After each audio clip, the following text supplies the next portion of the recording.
Hi friends, it's Liv and welcome back to my channel for another Panemathon themed video.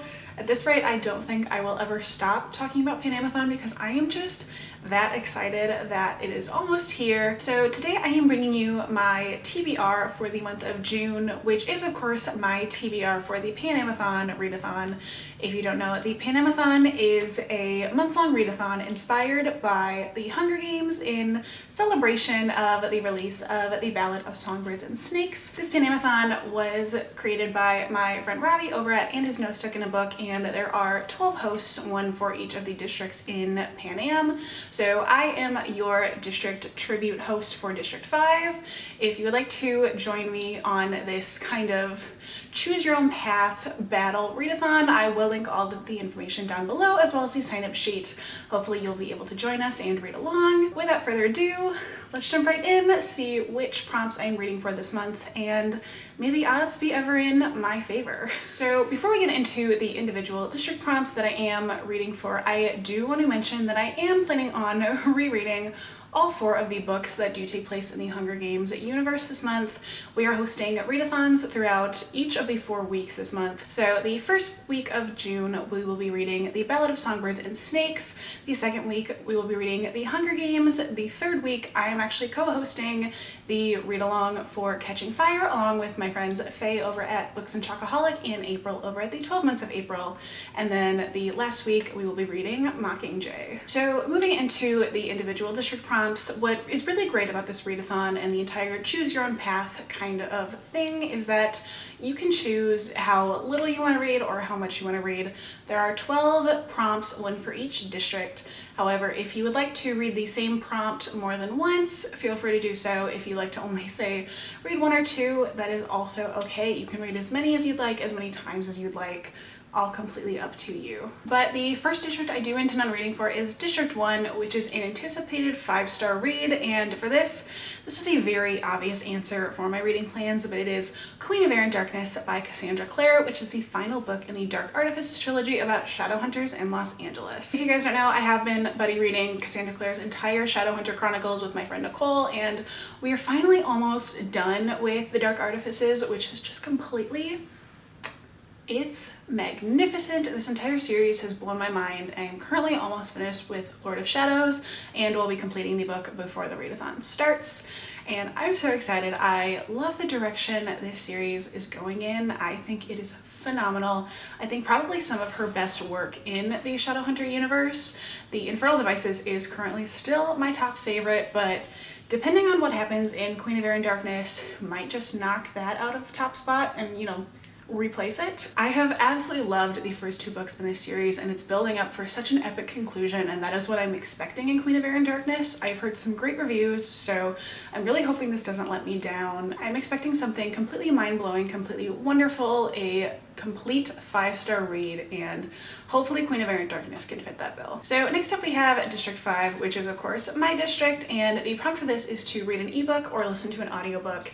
And my read for this is actually my group pick for the month, so if you participate in a district and read that host group pick, then you will actually receive double points for your district. So my group pick for the month is Ace of Shades by Amanda Foody, which I will be listening to on audiobook, and I am so excited.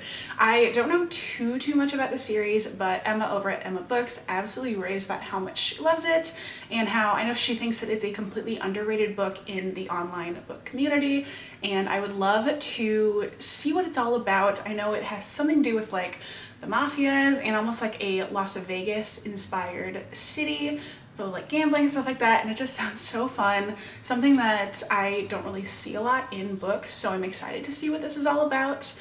And I believe the final book is coming out soon if it hasn't already come out, so I would love to read the whole series, kind of prepare for that final book, and if I can get them through all in one go, even better. Next up we do have District 6, which is to read a book set in a world or a country outside of your own, and for this I'm reading Wondersmith, The Calling of Morgan Crow by Jessica Townsend. This is the second book to Nevermore, which follows the story of our main character Morgan Crow, and from the day she was born, Morgan has been cursed to die on her 11th birthday. However, on her 11th birthday, she is swept up by this amazing man named Jupiter North and whisked off to this whimsical land called Nevermore. The first book was kind of a magical competition trope, which is one of my absolute favorites, and I will be touching on the whole magical competition trope later on in this video, but I know the second book does deal with a magical school setting, which is another one of my favorites. I mean, come on, my Ravenclaw scarf is hanging right there next to my Triwizard cup, so you could say I'm a fan of the magical school setting. It is my favorite ever to see in fiction. I do believe this is going to be a 5-book series, and I've heard many reviews saying that this is the next Harry Potter, not in the sense that it is kind of a ripoff of the series, but it is so whimsical, it's so funny, it's just so magical, and it's those kind of whimsical, magical worlds that I think are my personal favorite to live in books.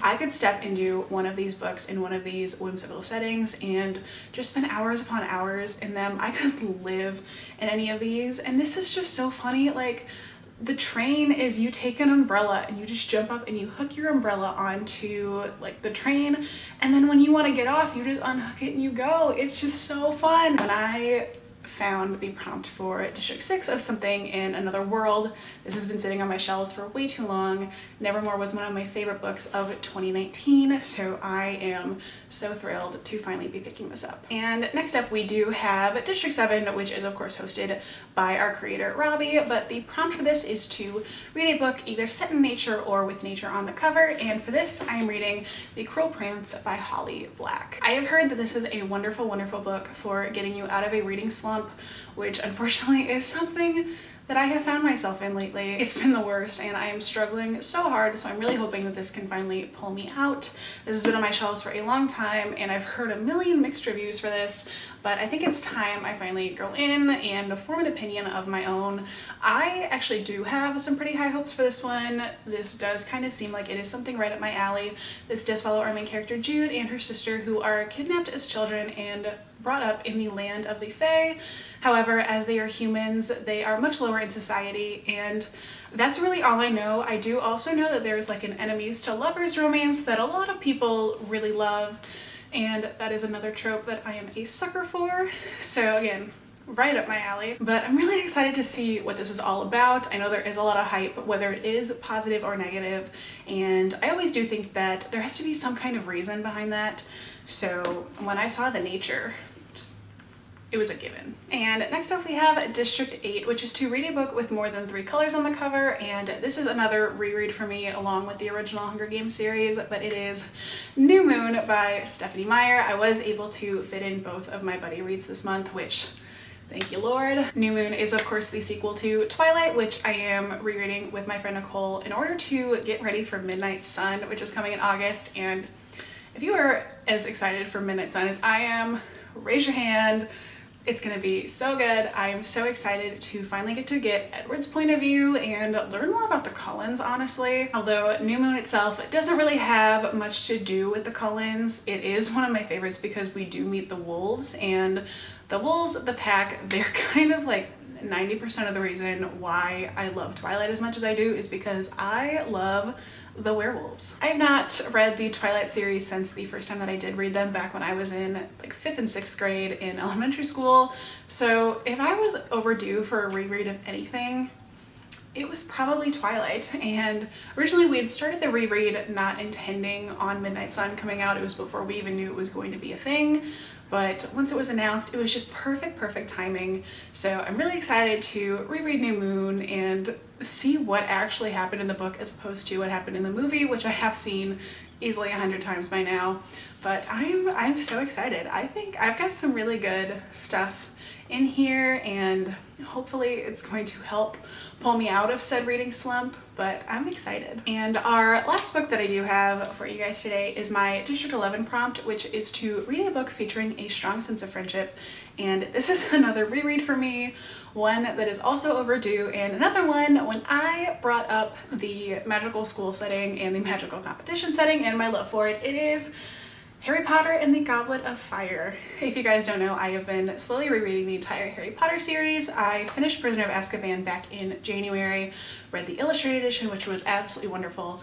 I unfortunately don't have the illustrated edition for Goblet of Fire, so I will just be reading the original hardback, but that is my favorite book of the Harry Potter series, and it's been forever since I last read it, so I'm really excited to dive back into that world. That's kind of, I love it so much because aside from the magical competition and aside from Cedric Diggory, aside from Cedric Diggory, I'm just gonna leave him here for right now, but Goblet of Fire is kind of the turning point in the series. It's kind of when it goes from being like this really whimsical, fun middle grade to the darker young adult that it does end up being.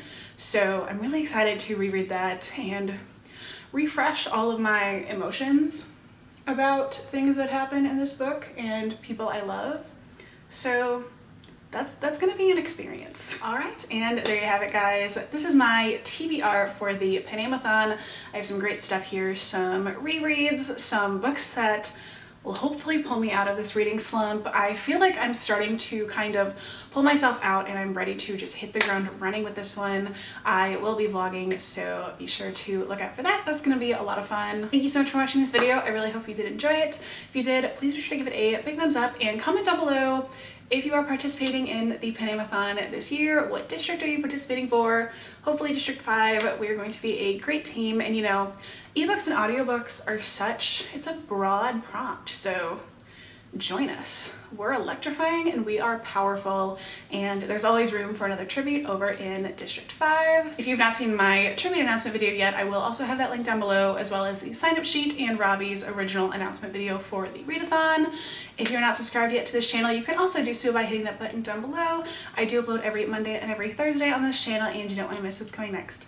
Thank you again so much for watching, and I hope to see you next time. Bye.